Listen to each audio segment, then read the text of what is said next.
परिचय क्या है और भारी संख्या में भीड़ इकट्ठा हुई है, क्या कुछ भारी संख्या में भीड़ इकट्ठा हुई है? बता रहे हैं कि 75 जिलों के लोग आज यहाँ पे आए हैं, क्या कुछ मुद्दे हैं इनके और आपका परिचय क्या है? मेरा नाम योगेश मोगा है।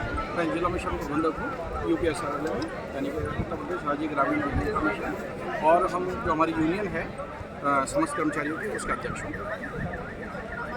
और हम लोग इसलिए इकट्ठे हुए हैं क्योंकि हम सब कर्मचारियों की मांगे 10 साल से लंबित हैं।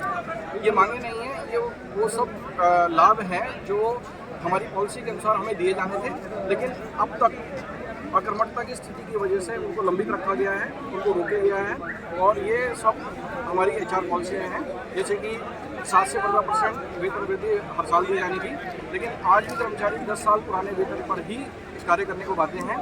मेडिकल और जो जीवन बीमा है वो अभी तक अप्लाई नहीं किया गया है। उसके ना होने की वजह से हमारे तकरीबन 50 के करीब जो साथी हैं वो मृत्यु को प्राप्त हुए, लेकिन उनके परिवारों को कोई प्रतिपूर्ति नहीं की गई है।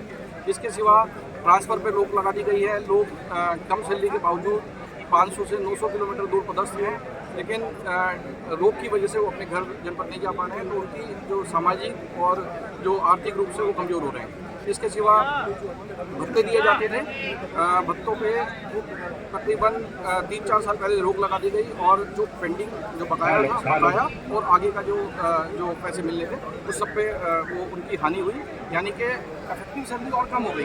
इंक्रीमेंट नहीं मिला एक तरफा, लेकिन सैलरी का कम हो जाना दूसरी तरफा दोहरी मार हो गई। तो ये सब मुद्दों को लेकर के बाकी हमारे जो हमारा संगठन, मतलब जो हमारी कार्यदायी संस्था है UPSRLM, उसमें 10,160 कर्मचारियों को रखा जाना था। ये भारत सरकार के भी निर्देश हैं, लेकिन उनके द्वारा मात्र 3300-3400 लोगों से काम लिया जा रहा है, यानी कि एक आदमी के ऊपर 3 आदमियों का काम है, तो उससे वो अपने आप को और शोषित महसूस कर रहे हैं। तो ये सब जो समस्याएं और जो ये लंबित मांग है, इनको लेकर के आज 75 जनपदों से सभी कर्मचारी आज यहाँ धरने पर आए हैं, अपने विरोध प्रदर्शन करने आए हैं। और साथ में जो हमारे कर्मचारी मारे गए हैं, जो मृत्यु को प्राप्त हुए हैं, मेडिकल इंश्योरेंस या फिर इंश्योरेंस ना मिलने से उनके परिवार व्यथित हैं और वो परेशान हो गए हैं, तो उनको श्रद्धांजलि देने के लिए और मिशन को याद दिलाने के लिए कि देखिए ये आपकी कारगुजारी है, आपके 10 साल से काम ना कर पाने की वजह से ये लोग, इनके परिवार इस चीज़ को भुगतने को मजबूर हैं।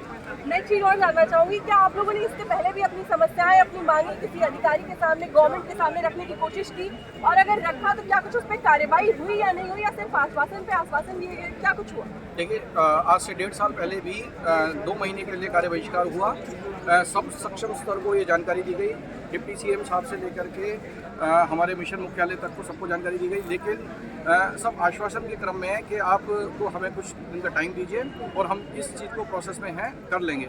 और इसके बाद इससे पहले 1-1.5 महीने पहले भी हमने 1 दिन का सांकेतिक विरोध किया, काली पट्टी बांध करके हम लोग प्रदर्शन करते रहे, लगातार पत्र के माध्यम से सूचना देते रहे, चेतावनी देते रहे, लेकिन हालत ये है कि अभी तक कुछ नहीं हुआ है, सिर्फ आश्वासन। अभी भी वही 2 बार मुख्यालय में हमारी बैठक हुई है, हमारे जो मिशन निदेशक महोदय हैं उनके साथ बैठक हुई है, लेकिन वहाँ पे भी कोई आश्वासन मिला है और फाइलों को उलझाया जा रहा है। मतलब ये हमारी जो हमारे सरकार है, हमारे को ये सोचना भी है कि सरकार को भी शायद ये लोग मिसगाइड कर रहे हैं। बताया जा रहा है कि ये लोग कुछ नाजायज़ मांगे मांग रहे हैं, लेकिन बिल्कुल हमारी कोई मांग ही नहीं है। हमारा तो ये हमारी HR पॉलिसी में लिखा हुआ है, कुछ जगह पे वो दिया भी जाने की कोशिश हुई, लेकिन वो फाइलों में कि वित्त विभाग में है, शासन में, ऐसे करके अटका दिया गया।